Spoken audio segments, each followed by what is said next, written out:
In a move straight out of the Michael Clark playbook, a headline reports a man accidentally killed himself by putting a condom over his head in a bizarre sex stunt.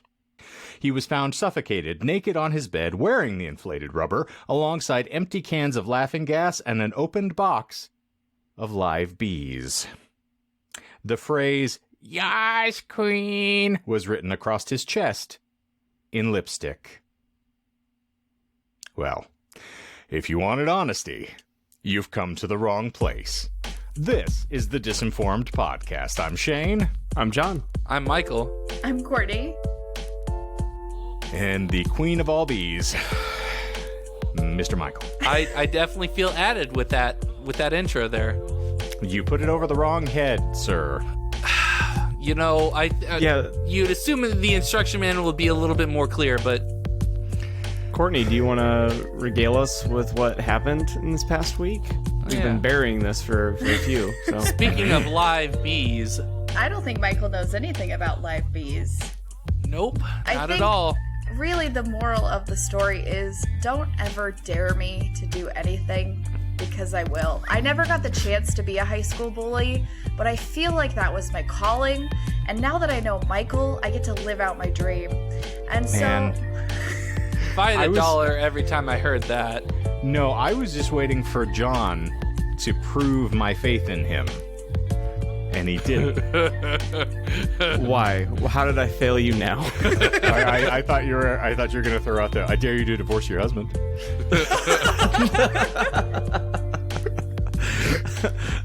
I don't need to dare her for that. That's coming later. All right. It's going to be a surprise to her because she's going to find us in bed together. Jonah and I are going to be...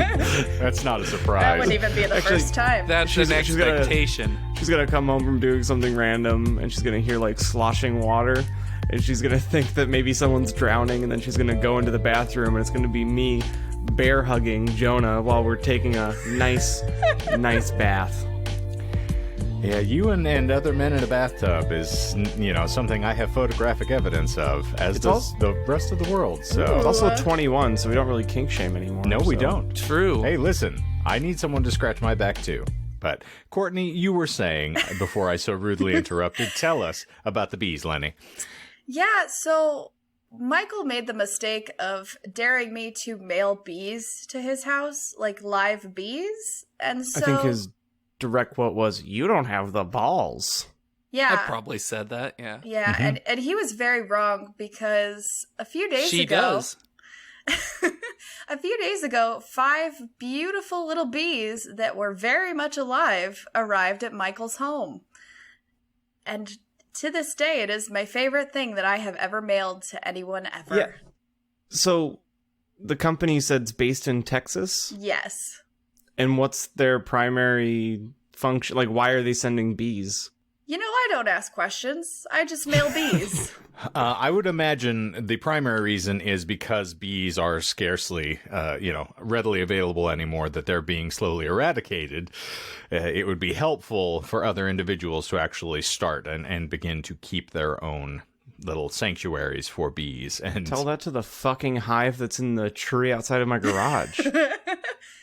They just don't like you, John. Because if it hasn't affected me, then it's affected no one. That is what we know about you. We do live in a very insular reality. Yeah. But, what's funny is, so I was sharing with Steven. I had to let the cat out of the bag. Because, superfan Steven was, needed to be prepped for this happening. And as I was explaining the joke, one of our student workers leapt up and is like, "No, don't do that. Like, it'll kill the bees. Like, he won't keep the bees." Duh. Yeah. I'm not going to unleash them in the house and be like, "Be free, you're my new pets." I would just like to say that the bees were ethically sourced. They were ethically released. I had a whole plan involved with that because I did not want to kill bees. Also, people do order these bees so they can sting themselves and treat their own Lyme disease. So those people are bee murderers. I am not those people, and I saw Michael release those bees, so we're in the clear. No bees were harmed in the making of Michael's miserable life. And if you want the proof of that, Michael filmed 2 short videos, and I have them ready to go, so we can show those on the After Dark this week. Yes, we're going to. Oh, no. Now, I will state for the record, though, John would have killed the fuck out of those bees. No, I would have ran. I would have just straight up ran away. I am such a gigantic pussy when it comes to bees. I literally, we can be on a patio at a restaurant or wherever the hell, and if a bee comes, I freeze. Like, I go rigid and stiff, and I won't fucking move. Like it's a fucking T-Rex, and if I don't move, it won't fucking see me. Its visual acuity is based on movement, yes. So speaking of bees, a fun story about that. Here's a glimpse into the joys of trying to raise Shane. So we used to keep rabbits and chickens when I was younger, and we would have to, have water bowls for some of the rabbits because they would not truck with having the little elevated water bottle with the little, thing. They didn't like the rolly ball thing. So we would have occasional bits where you'd have a bowl. I was cleaning out one of the water bowls when I was probably 12. And one had a bee in it. So me, silly, assuming that the bee was dead, I picked the bee up out of the water. At which point it stung me. And I find out in the midst of sharing this with my mother, she's deathly allergic to bees. Like, has a very severe allergic reaction. Oh my God. And she's like, we don't know if you're allergic. I'm deathly allergic, so we don't know what happened. And 12-year-old Shane, no pause whatsoever, just goes, well, we're going to find out today. Man. Then just drops. That reminds me that I have one more week to finish the Stephen King book that you loaned me. And I did finish the little short about the man in the black suit. And bees are a big part of that one. Mm-hmm. And part of the lies. It's very, very enjoyable so far, by the by. So thank you. Well, I'm elated that you are enjoying it thus far. It's difficult to not enjoy a Stephen King book, in my estimation. True. So stay tuned next week to see what Michael receives in the mail. It's my anthrax. Is it scorpions? There we go. I was wondering if you were going to say it or if I was going to have to. Yeah, no. My anthrax is coming, sir. Ooh. This is comedy and satire. Consider yourself a bloated bovine fucking death trap after this day, my friend, because you're going down. Wait, you're sending mad cow to me? Anthrax was originally created to kill animals, Oh. my friend. Specifically cattle. The more you know. Huh. No one can see you when you make those gestures, Michael. Sorry. And speaking of trying to determine whether someone is telling the truth or lying about random facts, that is, in fact, what we do here on The Weekly. We delve into a random esoteric topic, and in the course of explaining it to one another, we will occasionally lie, just to keep things interesting. It is then incumbent on the co-hosts to ferret out those lies, separate the fact from fiction, and make sure that this is a semi-entertaining show. Most of the time. However, there are no points for a correct answer, and no one will win because we are certifiable losers here. And just to prove that, guess who is presenting the topic today? Kristen! It's me. Smee? I'm the loser. Smee. Shmee? Shmee. I'm Smee. Shmee is me. What's the topic today, Cuckleberry Finn? Today I want to talk about an urban legend that I actually cannot place where I first heard about it. Your sex life? Anal? All and none. Oh, sorry, the female orgasm. Is that the myth that you're presenting on? Finally. Now I really want to do an episode on that. If the clit does not fit, then my name is Michael. Then it must be too dry. Maybe it was a... Sorry. Michael's nickname in the bedroom is the bean counter. I don't count any. What are you talking about? I dream of beanie. If I can't find it, it must not exist. The limit does not exist. Exactly. I have a mathematical proof that I have written out next to my bed that I show every Fuck time. off, no one cares. So anyway, I want to talk about an urban legend that I can't really recall where I first heard about it. It was probably like mentioned on a YouTube channel or something like that. But today I want to talk about the Black-Eyed Children, the urban legend of American fame. So I started my search when I, originally wrote this episode, hoping to find a slew of articles talking about the long history of this urban legend, kind of like Slender Man, right? With its evolution into today's, modern legend, how we view it. And I was not disappointed. There is a large repository of this urban legend, probably even more than Slender Man or the other well-known creepypasta Jeff the Killer. Hold on, real. How many lies do you got there? There are only 2 lies today. Is one of the lies that there's more info than Slender Man? God damn it. Yeah. Honestly, because Slender Man's like huge. Like I feel like you trip over Slender Man trying to find other things, which is probably why you brought that lie in.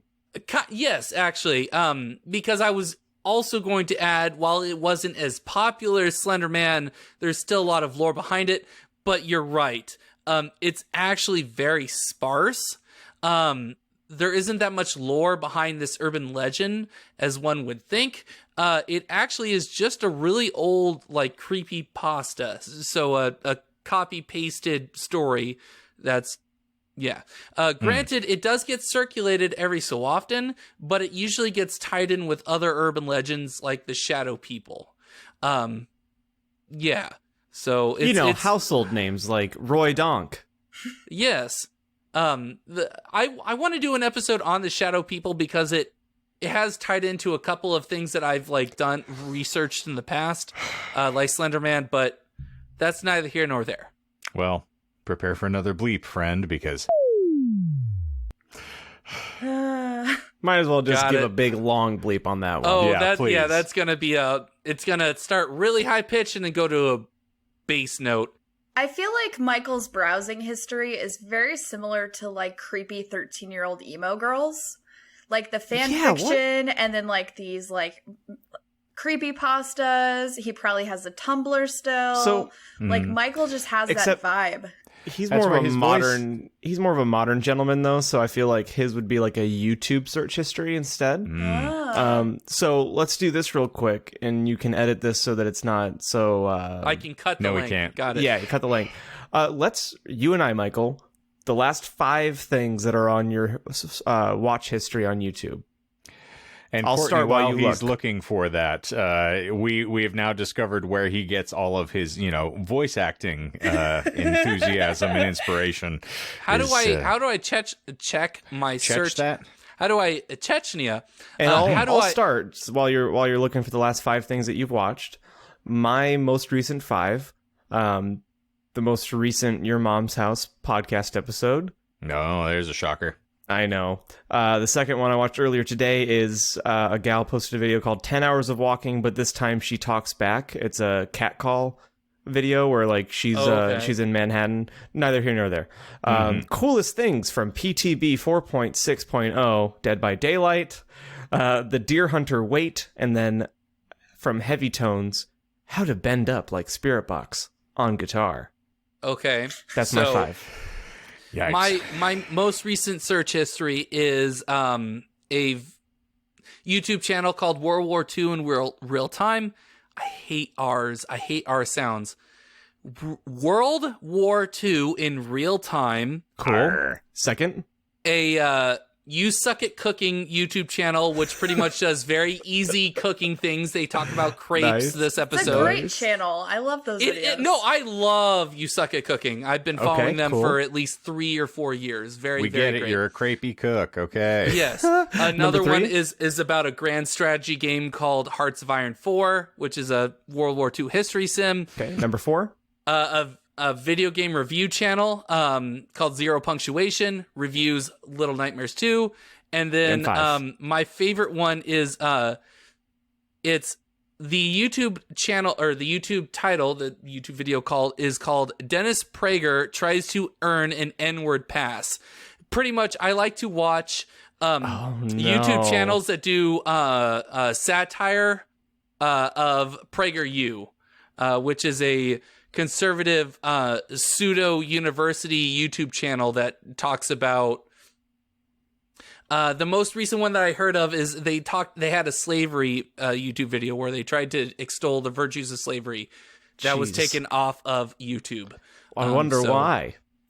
Yeah. So essentially you like watching conservatives in their natural habitat, which is just a constant state of being just silly sacks of shit, to turn a phrase from Shane? I like watching satire of those videos where people will take them out of context. Yeah. Neither here nor there. Silly sack of shit feels so good to say. Doesn't it now? It is one of my favorite things that I've been saying a lot lately. That, and I've been calling people a tip-to-tail piece of shit. Which... Oh. Very apt. Yeah. Very descriptive. Anyway, sorry. Didn't mean... There's a little tangent in the middle there, but I feel like the search history is a better way to illustrate what Courtney is saying. And I wasn't actually disappointed by your search history. In fact, I was more disappointed by mine. Well, since we're playing the game, Courtney, are you diving in? I can see mine real quick. Let's see. How about you, Shane? You got yours up? I do. So I have the Late Show with Stephen Colbert's Ted Cruz's favorite president could face jail time for tax fraud. Okay, that was one. Number 2. Episode 81 of the Disinformed podcast, Argo Tusk Yourself. Nice. Number 3. Spectre Performer 4 featuring Lil Asmar. The fuck is that? 4? Steel Dragon performing Stand Up and Shout. Okay. And 5? Really frightening. George Takei responds to a rise in anti-Asian violence. Oof. Oh, goodness. Wow. Yours, I'm Eclectic. almost... Yeah, I was going to say I'm more surprised by yours, but less embarrassed by yours than mine. I think so far, and I'm not trying to make this a narcissistic moment here, but I feel like mine is the most embarrassing by far. Okay. Michael seems educated. Shane likewise seems educated. At least both of yours have something to do with news-related things. Right. Educational things. Courtney? So the first one that comes up, and this one's just a really weird niche thing that I saw. Hentai? No. There was a... No, that's OnlyFans for her. Yeah, it was a song that came up on TikTok, though, and it was a song from my childhood that I was like, Jonah, do you know this song? And it's by Chris Rice. It's called What If Cartoons Got Saved? And so I had to look that up and play that for him because that was locked deep in our very conservative memories. So that's the most recent one. Number 2? Then I watched 3 recipe debunking videos. Okay, so that's 2, 3, and 4? Yeah. And then the one before that is the Dynamite music video from BTS. Nice. Because I watched that to feel things. To feel alive again. Funnily enough, BTS, it doesn't directly correlate, but there is a new killer, like a new killer and survivor announced in Dead by Daylight. And both of them are Korean, and they look like K-pop stars. And the killer's name is the Trickster, and he kind of looks like a Korean version of Jared Leto's Joker, and even breaks the fourth wall. So when you're in matchmaking, if you're playing as the killer, he'll turn around and he'll look directly into the camera and wink at you. And he's very handsome. The community at large is a hot mess. Yeah. Anyway, so that has been Disinformed's YouTube search history corner. Yeah, similarly, John, you are one of the few people on the planet who will appreciate this since we're just going to sidebar Michael's entire episode. Right. You're good. It's all good.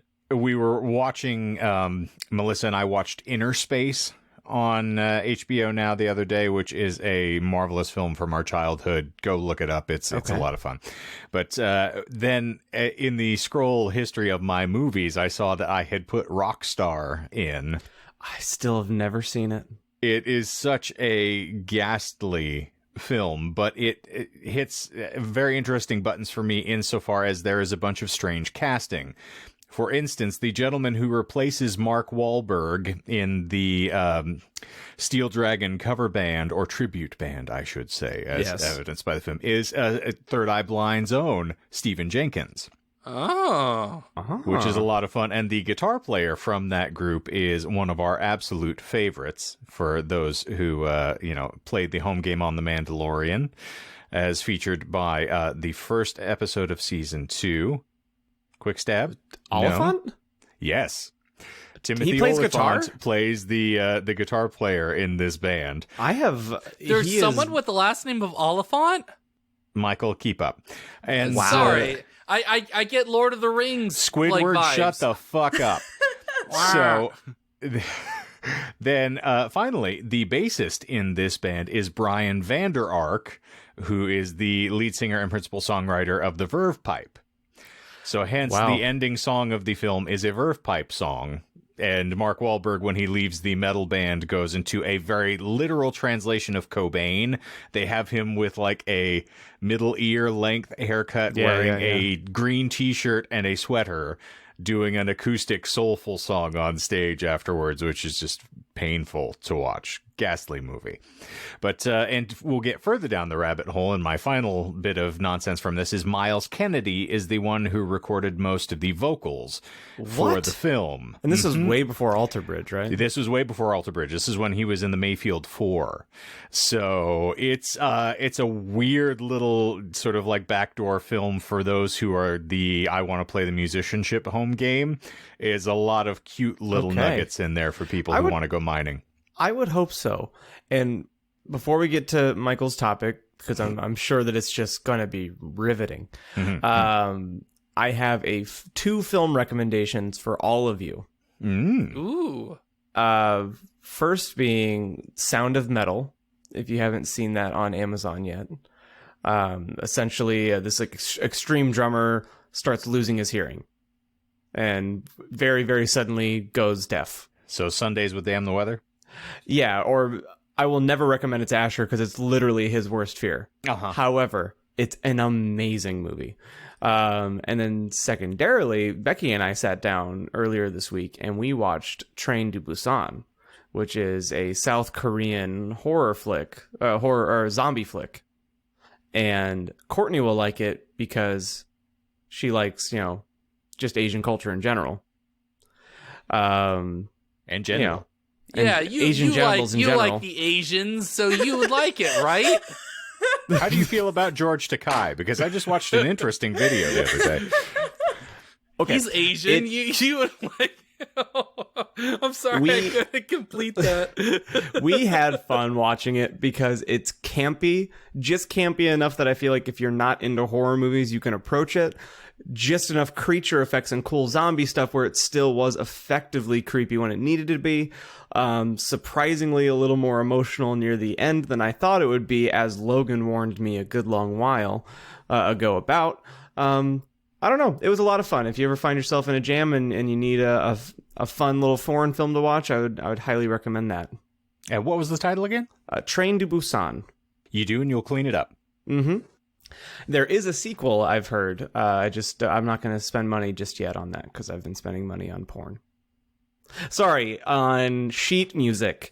Michael? So kind of tying back into, as an aside, because I just like, detracting from an actual conversation. This episode, and it's all of our fault. No, we're going to get an hour in, and then we'll talk about his, topic for 5 minutes, and then we'll stop. Yeah, and then I'll give up and be like, you know what? This isn't important. Let's just keep half-assing it. So I started watching Crime Scene: The Vanishing at the Cecil Hotel. Ooh, I heard that it was abysmal. I heard it was god fucking awful. I will give a final opinion next week. I'm just teasing it because I'm halfway through. I got past the YouTuber episode of it, and I kind of agree with your assessment for that particular episode, John. It is trash. I will say that I feel like we handled Lamb with more reverence and respect than that entire documentary probably did. Yeah, it was a bad episode. In fact, Jesus Christ. In fact, when I was presenting the elevator game, I think I made a very clear point to say that they have disconnected the two things. Like, the elevator game and the Cecil aren't supposed... myth needs to be taken out of that, but that's an entirely different episode. But you have an urban legend or myth or whatever the fuck, and we've been distracting ourselves from it because we don't like hearing you talk. I like my lamb with myth, so... Jesus Christ. Tasty. So, for the longest time, call back to, 20 minutes ago, I had said that there was a lot of material on the subject. Plot twist, there wasn't. The bullshit was called out. There actually isn't as much lore behind this urban legend as you would think. A lot of it is tied with other urban legends. So for the longest time, I wasn't really sure how to structure this topic because it was something I still wanted to talk about, but I wasn't sure how to go about it. So I decided, instead of doing like the Slender Man topic before and kind of like giving a little brief overview of the initial like urban legend and talking about more of its like effects on urban on culture, I decided instead to actually give or describe the creepypasta, the original one, in its entirety. So I'm gonna tell a campfire story for you guys. Just to so spooky. Exactly. What's gonna happen in the tent when we're done? A lot of regrets. After the Your fact. name wouldn't happen to be Uncle Kevin, would it? Scoutmaster Steve, no! No! Not Superfan Steven, no! We're just exploring our sexualities, kids. Wow. To live in a household with you. Ooh. The wrong snake bit me. Now quick, suck the poison out. So this little story was originally created by a ghost hunter by the name of Brian Bethel from Abilene, Texas. Texars. He's a Texas. From Abilene, Texas. I was projecting because I had heard things about Texas You usually earlier are today, projecting. and Got that Texas toast. let's just say Texas is like, you know what? Fuck masks. We're opening everything, and we found that out today. So as of recording, so that's going to be a fun time. Yes, So we've had one, but what about second crisis? What about fourth crisis? So in Texas strain. in 1998. Bethel, so Brian Bethel, was a member of Usenet, to kind of date Shane there, because he probably knows what Usenet is. Fuck off, Grandma. Just like grammar used to make. He was a member of Usenet's folklore. Fuck! See, that's what you get for talking shit, asshole. Hey, clip. I need that. I need to isolate that one. I need the whole triplet. Michael, it is official from this point forward. I'm calling you fuck ass. Usenet's alt folklore ghost stories, where he posted this chilling tale, which I will read for you right now. Ooh, hold on. Let me say a quick prayer before we get started, just so everybody can actually, make it through. Steel yourselves. Quab, who out in the ether. Marinara be thy blood. Bad language comes. I like to eat Shishimi scrum. bees comes. Please let Michael be done. Ramen. So, he starts by addressing his audience as ghosters. So it's your ex-girlfriends? Apparently so. He gives a quick update on his previous project. Then he says, but since a lot of people are requesting this one, here's some info on these darned black-eyed kids.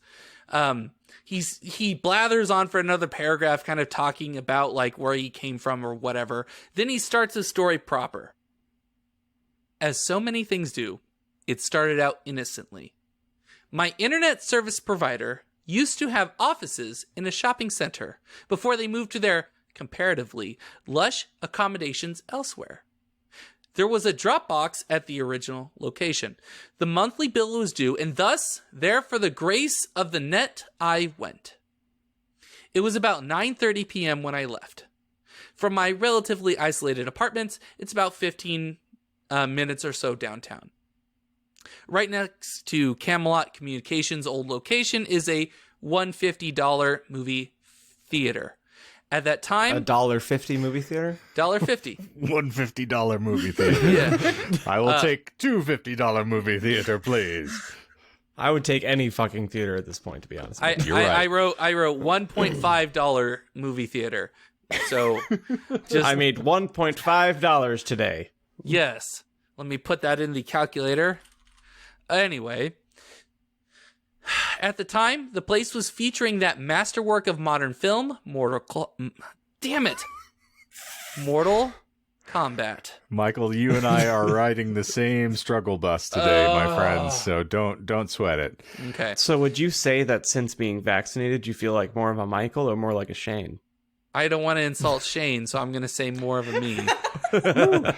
Hey, listen, I am about 80% my usual self right now. I'm on the slow incline back to being a hate tank. So How many times show did you come respect. today? I mean, 80% of what he usually does. He just said that. I'm still imploding these days. So, but speaking of that, I totally spaced. No, I went out for I take an afternoon sabbatical from work, and I have a little constitutional I make around the campus just so that I can, Breathe. get a little blood circulating and experience reality and get a little vitamin Q. And as I was out is when the wind picked up. Oh, no. Oh. So, speaking of black-eyed kids, when I made it back, I had rings of sand around my eyeballs when I made it back into the building. So I looked like Darkest Timeline Batman taking the mask off. Oh, my God. And I didn't notice until I got home, which was really fun. So I looked like MCR's backup drummer, which was a good time for all involved parties. But anywho, that's why I was saying I'm a little striking. groggy today, because that was a hell of a fun walk. I was, kind of at a 30-degree angle at most instances, just trying to stay, walking forward. That is pretty nuts. Strong winds in Phoenix today, friends, for those who are not paying attention. And that has been True that. the weather. Yes. I drove by the theater on my way to the center proper and pulled into an empty parking space. Using the glow of the marquee to write out my check, I was startled to hear a knock on the driver's side window of my car. I looked over and saw two children staring at me from the street. I need to describe them. About Tree Fitty. God damn it, monster! I rolled out a window, they said. He got Edit me out of this whole episode. Ooh-wee. I need to describe them with one feature. You can guess what it is that I didn't realize until about halfway through the conversation. Cleverly omitted it. Huge hogs. No. When you walk up to my car with that, They were wobbly sloppers. Thank you. Wobbly sloppers and the huge hogs coming your way this fall on NBC. I still can't use that phrase around my girlfriend without her being You should upset call her a about big-titted animal and see what happens. I'm afraid. Jonah really likes that one. To be Does called he? that, not to say it. Jonah does? Oh yeah, he loves it. Sweet. I'm going to text him right now. I Go ahead, looked- Michael. I looked over and saw two children staring at me from the street. I already said that. Both appeared to be... I was so offset by the sloppers. I need to reset. I have a question. No, they did not have sloppers. No. Did you just write this whole thing? Because this is the very much Yeah, like it's if all one Michael big told lie. a story, he's like, well, first I was going down Southern, and then I made a right, and there was a blue car, and then maybe there was a person in that car. And you're like, Michael, get to the fucking point. Nope, that was not me at That all. comes later. Yes. Inside of me. Both appeared to be in that semi-mystical stage of life children get into where you can't exactly tell their age. Both were boys, and What? that's what it... What is this, Sergeant Hatred? Thank you. I am reading this exactly as it was written. By Michael. So- I can't be within 30 yards of two beautiful young boys illuminated by the marquee of Mortal Kombat. Oh, God. They're in that semi-mystical age where I don't know if I can approach them or not. Princess Tiny Feet, no! Both were boys, and my initial impression is that they were between 10 and 14. Boy number 1 was the spokesman. Boy number 2 didn't speak during the entire conversation, at least not in words. Boy number 1 was slightly taller than his companion, wearing a pullover, hooded skirt, with a sort of gray checkered pattern and jeans. Did you say skirt? Yeah, he did. Shirt. I can't speak. It was a shirt. I was going to say, a hoodie and a skirt. Was this a... I will give precisely no monetary compensation to anybody for this, but if you can pinpoint the direct episode that we stopped letting Michael present and started just turning every presentation into how he misunderstands the human language, I'd be eternally thankful just so I can go listen to the turn. I actually would be interested to hear that as well. I just thought he was describing a Marilyn Manson fan. But also, is one of the children a girl? No, they're both boys. Allegedly. Not with that attitude. I couldn't see his shoes. His skin was olive-colored and had curly, medium-length brown hair. He exuded an air of quiet confidence. Boy number 2 has pale skin with a trace of freckles. His primary characteristics seemed to be looking around nervously. He was dressed in a similar manner to his companion, but his pullover was a light green color for those at home that want to know. His hair was a sort of pale orange. They didn't appear to be related, at least directly, winks at camera. Is this Ed Sheeran? Was he Ed 'Cause Sheeran? you're amazing. Wait a minute, that wasn't... Was that No! That wasn't Ed Sheridan. Was it? Anyway. What is happening? Ed Sheridan. On to our next year with Fender Swift. Oh, great, I thought. They're going to hit me up for money. And then the air changed. I've explained this before, but for the benefit of any new lurkers out there, i.e. all of us, right before I experience something strange, there's a change in perception that comes about, which I describe in the above manner. A Peter Tingle. Yes, he describes it in a lot of words that make no sense, or that goes around in circles. It's basically enough time to know it's too late. Winky face. So Chuck Klosterman wrote this. Yes. Okay. Yeah, it feels like there's not a lot of points being made here. It gets a little bit better. That's not saying much. It gets a little bit better. So when does the heavy Homeboy, water come into play? Right, so guys, well, I haven't even defined what it means by children Shut and the a marquee fuck up. and what Mortal Kombat is. So essentially, he's sitting in a parking lot. Yes. Mortal Kombat marquees in the background. There's two kids between 10 to 14, this mythical age that he can't seem You to can't discern. tell between 14 and 10, yes. And one of them is super confident, has a huge hog, and the other one's really pale with some freckles and is kind of nervous because he doesn't have as big of a hog. Please stop. I can only get so hard. So if I summarize that quickly, like yes, as quick, quicker, you have described multiple paragraphs of information in very little time. Thank you. and they call that retention. Ooh. Actually, they call it puppy love. Proceed with your silly story. So there I was, filling out a check in my car, which was still running. Why and is he in a making sudden, a check? To the internet service provider. Didn't you hear that like 10 paragraphs it's ago? to the He's already children. blocked it out. I did He's not writing a retain text that. to the children. So there I was, filling out a check in my car, which was still running, and in a sudden panic over the appearance of the two little boys, I was confused, but an overwhelming sense of fear and unearthliness rushed in nonetheless. And I said, no witnesses, and I shot them both in the chest. Distraction! Distraction! The spokesman smiled, and the sight of some inexplicable reason chilled my blood. I could feel fight or flight responses kicking in. Nailed it. Something I knew instinctually was not right, but I didn't know what it could possibly be. I rolled down my window. I'm not hungry. Maybe it's danger? Maybe I should let out a little fart to test the waters. Nope, that is a shit. Damn it! I tried. And in the end, it didn't even matter. I rolled down the window very, very slightly and asked... It's my flight or shite response. We almost got through that, too. I thought he was going to call me out on the Linkin Park reference, but no, he went a step further, and I appreciate that. You were a step closer to the edge. And I was about to shite. I did break. Oh, no! Listen, we need to break this habit and go forward with the God episode. damn it. I have become so numb. I can't even think hard enough to come up with more lyrics. Someday you'll find somewhere you belong. Oh, damn it!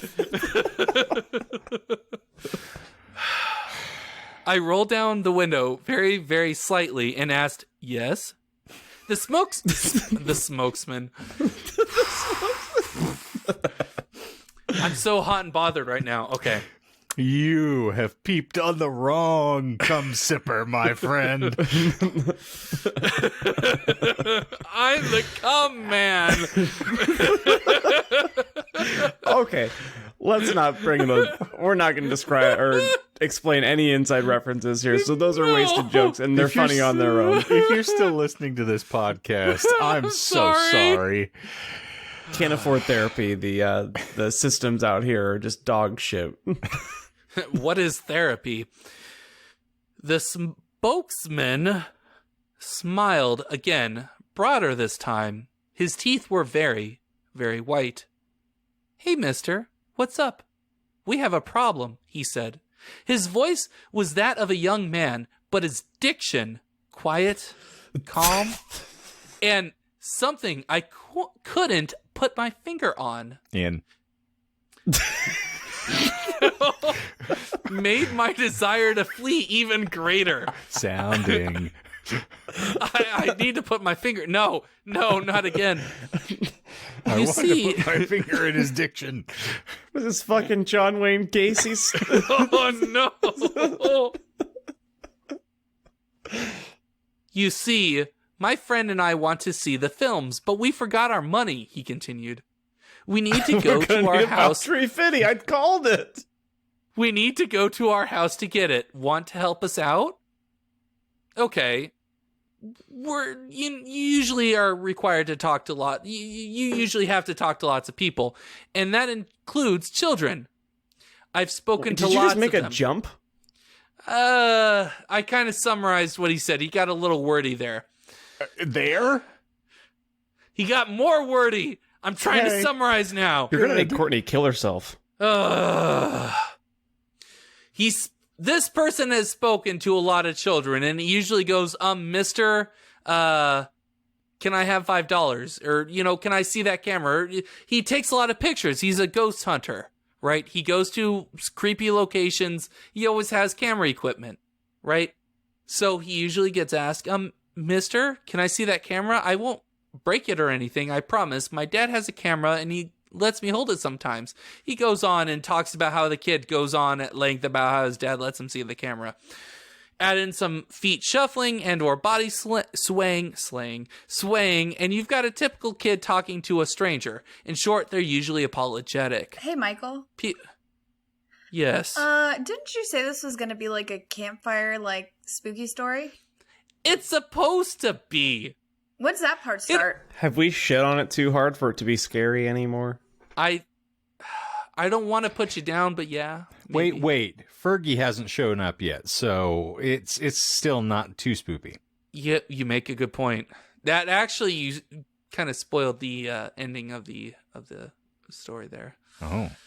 Fergie. This was made in the early aughts. Okay. So the kids are talking to him, and they're not making a lot of sense because kids are fucking stupid, and they're asking to borrow his camera. They see him writing a check. That is ass couldn't cash. Anyway, I'm going to start summarizing it because I thought it was a little bit more campfire-y, spoopy, but it doesn't seem like that, so I'll start... I'll start trying to summarize as best as I can, and I'm sorry. I Oh, she has headphones. She can hear. No, the worst part, and she's not going to come back when I say this, is I'm only halfway through the script. Oh, dear. See ya. Yeah, exactly. So I will skip the end part, and I will just tell this ghost story. Spoopy. Oh, yes. No, just freaking what Go the for hell it. happened? All right. So, in short, kids are usually apologetic when they go up to strangers and ask for something, right? Right. Any Right. sort of situation where you've had kids come up to you and you don't know who the fuck they are. They're usually like, Mr. blah, blah, blah. And you're like, get the fuck away from me. Put your pants back on. You're not my dad. This is the Wendy's. It's kind of scaring me, I can go deeper if you want me to. but only if you ask. This kid was in no way fitting that mold. His command of language was incredible, and he showed no signs of fear. Pretty much, it was like he was like not being a normal kid. So a homeschooled Christian child approached a man at a movie theater, and this fucker lost bladder control. Yes. Huh, Courtney? what? That's why I asked. Was That the one only another happened girl? once. Oof. So he spoke as if the author's help was a foregone conclusion. When the kid grinned, it was as if he was trying to say, I know something and you're not going to like it, but the only way you're going to find out is if you do what I say. So he says, well, and there's a lot of like hemming and hawing, and essentially the kid gets a little bit more upset, a little bit more kind of nervous, like trigger happy. Okay. Now I'm actually not reading this and I'm just trying to summarize it for a little bit more thing. Fair enough. And the author asks, well, what movie are you trying to see? And the kid is like, well, we're trying to see Mortal Kombat. And the author realizes that Mortal Kombat, the last showing of the night show, started an hour ago. He's like, well, and so the kid was like, come on, mister, let us in. We can't get into your car until you know, well, until you do, you know. Just let us in and we'll be gone before you know it. We'll go to our mother's house. And so the author locked eyes. And now I'll quote from this. I skipped probably like a good 2 or 3 paragraphs worth of information here. Thank you. To my horror, I realized my hand had strayed toward the door lock, which was engaged, and was in the process of opening it. I pulled away, probably a bit too violently, but it did force me to look away from the children. I turned back. I offered weakly, and then my mind snapped into sharp focus. For the first time, I noticed their eyes. They were coal black. No pupil, no iris.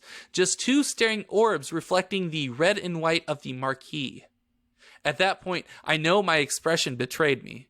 The silent one had a look of horror on his face in a combination that seemed to indicate A, the impossible had just happened, and B, we've been found out.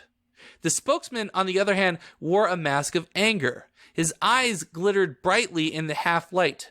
Come on, mister, he said. We won't hurt you. You have to let us in.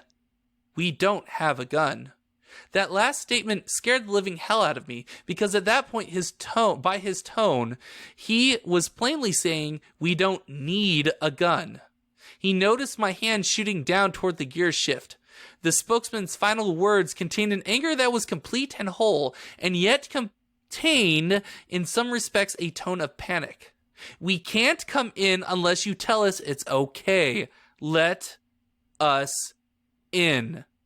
I ripped my car into reverse. Thank goodness no one was coming up behind me. Thank goodness. Thank goodness no one was there right behind me. I would have ran them over, I tell you what. And tore out of the parking lot.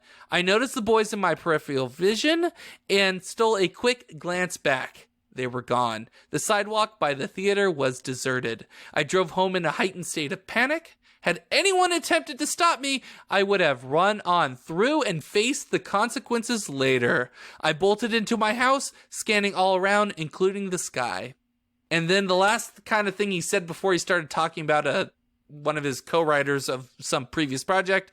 What did I see? Maybe nothing more than some kids looking for a ride and some really funky contacts.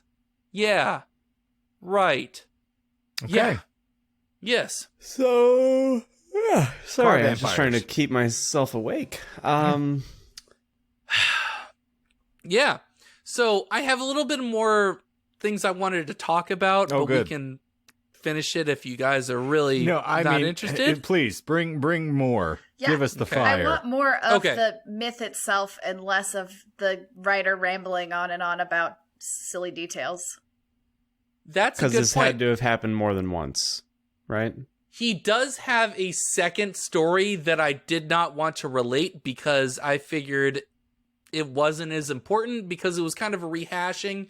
He talked to some other person and some other person relayed a story that happened around the same time and they didn't communicate. Oh, spooky. Oh man, what are the coincidences? This almost sounds like a Diet Coke or RC Cola version of Dear David. It just preceded Dear David by, a few decades, but Yes. But you know what I mean.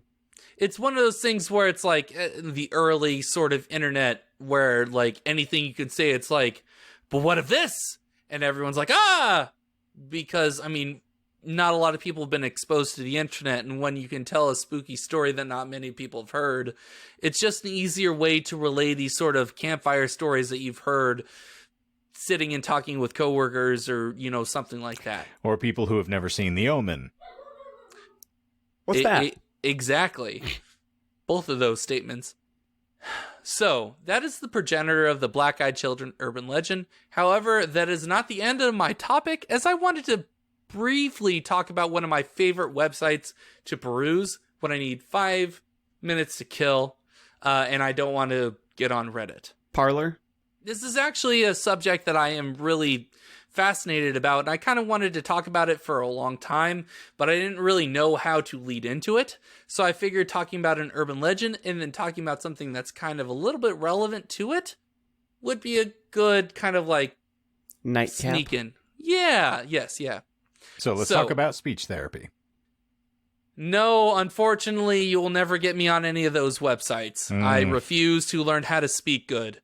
That good is spelled with a U, not two O's. So, this website is called SCP Wiki. It is a wiki for what is called the SCP Foundation, which is a fictional Men in Black like organization that is focused on protecting humanity from things we don't understand. So, what is the point of the website, you may ask? Well, this website and all its material falls under the Creative Commons license, which is essentially it means all of it is free to use for whatever project you desire, be it a podcast, a movie, a book, anything that involves some sort of like horror, whether it's realistic fiction, science fiction, religious fiction, any of that. You can draw upon this literary source and you don't have to pay royalties for it. It is completely free to the public. And so because of this, this website and the community that sprung up because of it are all about creating a shared fictional encyclopedia or a shared fictional narrative. And it's super fascinating. And the real reason why I enjoyed this website is its character. When you go on the website, it's supposed to look like you're accessing a secret, like government, like sort of website where you shouldn't be there, where it has a lot of warnings like you shouldn't be here, like this is secret information, your access has been logged, etc. And Is it kind of like an amplified r/no sleep?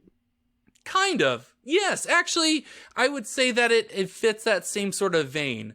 I was going to go with it's the Pottermore of horror stories.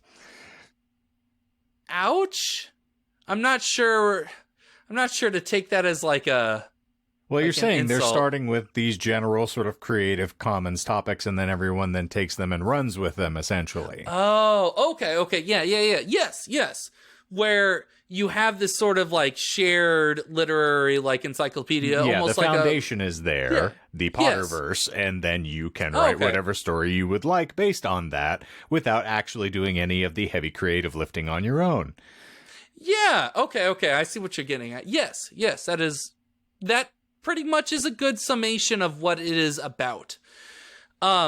So the main idea of this website is that it's a real organization that finds phenomena that they do not understand, and instead of trying to destroy it or lock it away forever, like a lot of science fiction tropes do, they try to understand it from a scientific perspective. So every phenomenon is given like a specific number, a threat rating, and then a scientific report which outlines the procedures that they go through to contain it, to keep it safe. And a description which describes, obviously, the phenomenon. I won't go into further detail at this moment because I would love to do an episode on it on its own. Because a little teaser. Yes. Yeah, that's pretty much what I want to do for the rest of this episode, is kind of give it a little teaser is what this sort of website is. And if there is interest in it, as in if you three are interested in me continuing this subject, then I can talk more about it in a little bit more detail. Will it be coherent and organized? Is anything I say coherent? I think that sentence in and of itself illustrates the answer. So, if speaking you want, of which, Michael, have you ever encountered Hellboy comics? No. Specifically, this is very reminiscent of the foundation of the organization that Hellboy belongs to, which is the BPRD, the Bureau of Paranormal Research and Defense, which you may be very interested in. As a side note here, you should go look those up and read them, because there is a whole series of BPRD comics as well, which are very fun and similar to what you're discussing here. So, not to belittle it, because the only thing I recall is the first and second Hellboy movies, not the most recent one that came out. Yes, I know it's belittling, and I know you're shaking your head and How is it belittling it? You say these words. I enjoy Guillermo del Toro. Okay, that's fair. I usually assume movies on comic books belittle whatever source material they're referencing. I think it's a case-by-case thing. I mean, the first one actually has a lot of Lovecraftian elements, which I really appreciated. It's an excellent film, and I enjoy it. So, I love both of them. Go on. But, so, if they're in that vein of the movie, then yes, I would say that this foundation is a lot like that organization. You could almost say that, they're emulating it to a degree. I would definitely say that, considering the SCP Foundation, I think, was founded in the late aughts, which I think was after at least the first, if not the second, Hellboy had come out. Oh, those comics have been around for a while as well, my friend. So. I'm talking about the movies, but yes, I do know the comics have been out for much longer than that, so I would definitely agree that they definitely share a lot of... You don't have to defend your taste, my friend. I threw a simple throwaway comment in. Kick it out.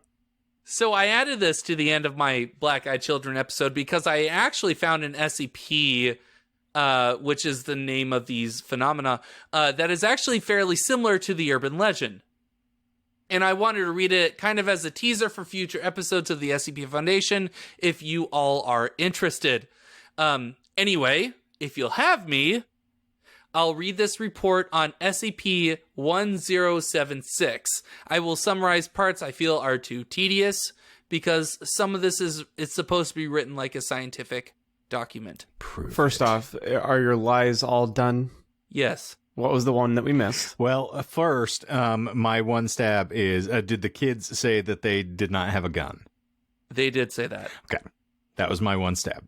I had said that he was a ghost hunter. He was not. Didn't even hear you say that. I'm all sorry. Right. Now onto your ASATs and your SATs. Hit me with a diamond, Daddy. Let's do this. Okay. All right. So its object class, which is a measure of how dangerous it is Euclid, which means it's fairly dangerous outside of containment, but with proper care and attentiveness, it can be managed. Naturally, you refer to, a gentleman who creates fucking geometry. I did not design this. I know you didn't design it, but I can see why it's got you all rigid. Yes. God. Yes. It's special containment procedures, which are also short for SCP because they just like using that a lot. Specify that each SCP-1076 are to be kept in separate unfurnished cells with one unarmed guard standing outside. It is important to note that each guard must have no children under the age of 21. And it specifies that multiple times. Additionally, any researchers requesting access to a specimen of 1076 must also not have any children under the age of 21. The description states, and there is a minor trigger warning for child abuse. Pun intended? No pun intended. Oh, okay. Well, I added it just because, like, people, it's a minor trigger warning. Correct. Pun intended. Yes. Oh. Fuck me. Okay, God. come on. I'm fucking done with my life. I'm going to off myself after this episode. I'll edit the episode, then I'll offer myself. There we go. Instances of 1076 appear to be children between the ages of 3 and 5 with an unwashed appearance and long matted hair, barefoot and dressing in ragged clothing. Cursory physical examination reveals signs of moderate to severe malnutrition and bruising and scarring consistent with physical abuse. Specimens seem to comprehend simple statements, but have not displayed signs of verbal ability. Vocalizations are limited to simple grunts. Specimens are reluctant to meet the gaze of any individual and tend to look downward in the absence of outside stimulus. They respond to simple questions by nodding in the affirmative or negative. Initial encounters with SCP-1076 occur when a parent with a child below the age of 21 discovers the, air quotes, child in a state of apparent distress. Subjects report an, quote, overwhelming feeling of pity for the specimen and, in every recorded case, take it into their home.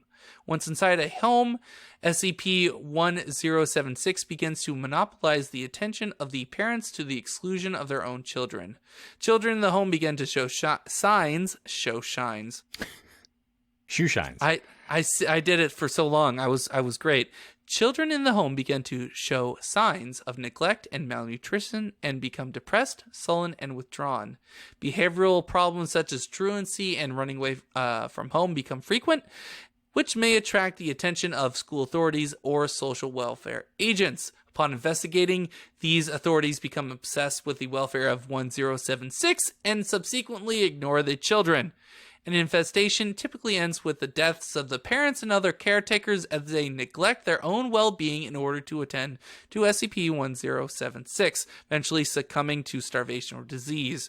Essentially, that is the whole idea of the SCP, is that these are not children that people will encounter, but they will, it's almost like it's a trap. Essentially, these are almost like predatory beings. These are essentially affection vampires. Yes.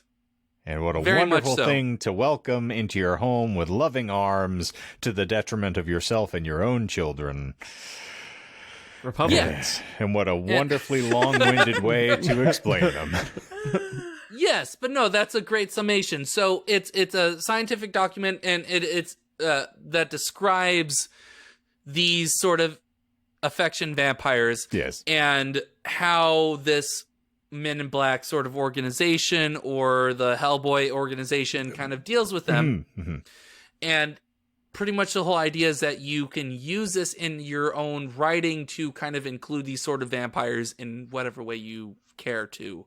So, yes. And I saw this sort of connection because it was like, it's supposed to be very off-putting, where it's these like children that are trying to take advantage of these people in some sort of singular environment where they're by themselves and trying to rely on the pity of children to get them to get these adults to do things that they usually wouldn't do. Yeah, Republicans. Okay, good. Yes. John yes. hit it right on the head. Yeah. Yeah. Thank yeah. you. Credit where it's due. Yeah. And there are so many of these sort of like a lot of, this is why I like this website, because they have a lot of these sort of, you can use this in whatever writing you want, but like reading it by itself is just like, it's setting the stage of like, well, what if you are an adult that just walks into, you know, an alley or something like that, and you see a child and it's like, oh, you know, I want to take care of it, but it turns out it's going to kill you. I don't know. I feel all children are trying to kill me, Michael. Yeah, I don't trust them. Yeah, I eschew their company whenever possible. 2 things in this world that I distrust, and that is bees and horses Oh. and children. Wait, you trust bees? Over horses and children. Fair enough. At least bees have jobs that make sense. I mean, at least the bees show you that they have weapons. Right. I'm not worried that I'm going to scare a bee. Making clothes isn't a real job? Not in this country. Well, yeah, See, obviously. That's the dark joke that we needed. What, making people come isn't a real job in this country? I'm not real enough for you. Yeah, don't you appreciate glue, John? You don't ever glue stuff? You don't appreciate horses? I don't have horses literally gluing things together for me. Like, not the literal... It's not a horse factory where there's horses working, gluing things together. You're talking about, like, melting them down and using them for glue? For the cheval bucket of glue. I mean, bees make honey. And horses make glue. It's pretty obvious there, right? They operate little levers with their hooves, and This is going to become a partisan issue real quick. Mm-hmm. So, we appreciate all of you being here for yet another exceedingly entertaining and exciting episode / installment of this, the Disinformed podcast. And we sincerely appreciate you paying attention and giving us all the love and adoration that we so obviously were deprived of in our youth. Because, holy hell. My mom Right. didn't love me. No, I'm Well, kidding. She loved me plenty. She's not alone. Ladies and Daddy? germaphobes, thank you for being here. If you want to avoid any further entanglements with us or the SCPD or any of Michael's other, random agoraphobic Kinks. friends, Call it what it is. They're kinks. yipes, that racist. So you can avoid us on facebook.com/disinformed podcast. Over at the Instagrams, we are at Disinformed Podcast, and over on the Twitters at Disinformed Pod. You will see many allusions to this show, and if you want to avoid it, those are the places you need to keep a creative eyeball trained to. But I believe that if we haven't exhausted your tolerance for us, we've got even more content that you can catch. For instance, every Wacky Wednesday and fucking Friday, you can find us over on the Tubes of You, where we give you even more pictorial references of how bizarre we look. It's a good time for all involved parties. Wednesdays, we do random fan fiction reads, which are going to continue, in spite of the fact that a sober Michael is dead-eyed staring into the camera, and we have completed our final installment of Crazy Stupid Insane Love, which lived up to all the hype. Oh, the hype. yes. And then you can see our energy just bloom, blossom, and finally coalesce into something almost resembling human interaction on Disinformed After Dark every Friday, where we will delve into a Chuck Klosterman tale that is almost as long-winded as Michael. And we can debate amongst ourselves whether or not it's coherent. And we'll also be compressed from the episode proper, which is a lot of fun, particularly today's installment, which I have a feeling gonna be a doozy. So, Ooh-wee. scope us out on the Tubes of You, 10 a.m. Mountain Time, on Wednesdays and Fridays, and of course, every marvelous Monday, this podcast flees from your preferred provider app, so subscribe, kick around, and if you don't want Michael to talk anymore, leave a little comment. Give us a review. Clarify what it is that you hate about all of us, because we're all going to take it to heart.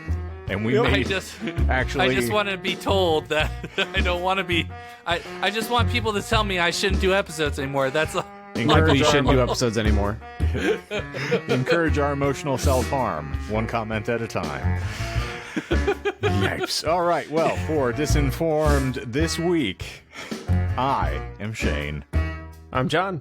I'm Michael. I'm Courtney.